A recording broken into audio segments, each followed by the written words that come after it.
अस्सलाम वालेकुम नाज़रीन, जीअं त मां आहियां यूट्यूब चैनल नज़र HD TV चैनल जो ऑनर नज़र हसन लॻा। जीअं त अॼु नज़र HD TV ते सिंधी शाहरुख़ लॻभॻि मां सिंधी शाहरुख़ आहियां। अॼु उन सां कचहरी आहे, उन सां गुफ़्तगू थींदी त हू शाहरुख़ जे बारे में केतिरो थो ॿुधाए, हुनखे केतिरी नॉलेज आहे ऐं लॻे थो शाहरुख़ या इहे फटाका थो वणे। अव्हां जे साम्हूं शाहरुख़। अस्सलाम वालेकुम। वालेकुम अस्सलाम। अची वियो हो।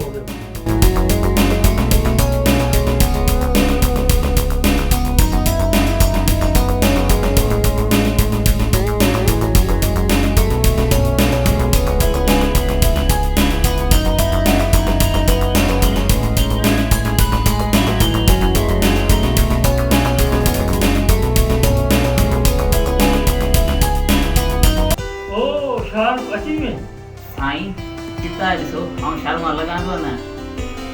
शाहरुख़ लॻी नथो, सॼा ॾिसो हथा थोरो लॻे थो पर अञा मुकमल न आहे।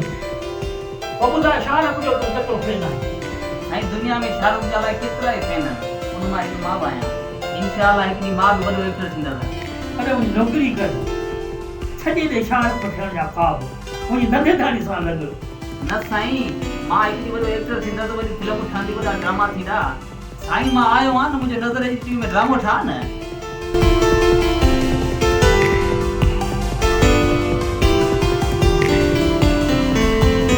मां ईंदे पैसनि जी ॿोरियूं भरंदे माण्हू चहिरा फिरे न मूंखे शाहरुख़ सॾंदा। अरे माण्हुनि खे कहिड़ी ख़बर, माण्हुनि खे यादि ख़बर कान्हे त महांगाई केतिरी आहे। माण्हू खायो पियो घटि लॻा था त उन्हनि खे ख़बर। साईं नूर जो कसम, आउं वॾो शाहरुख़ खान आहियां। तूं पंहिंजे चैनल ते मूंखे कमु ॾे, आहियां तुंहिंजे चैनल खे वॾो फेमस करे ॾेखारींदसि। वाह वाह, तो फेमस कई मूं कमायो।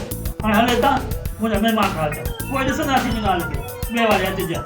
बसि साईं, हाणे मां हलां थो। बाक़ी दुनिया मूंखे शाहरुख़ सॾींदी आहे।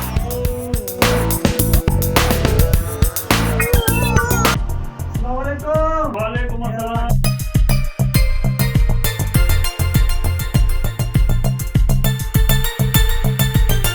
कीअं अचनि थियो, ख़ैर त आहे?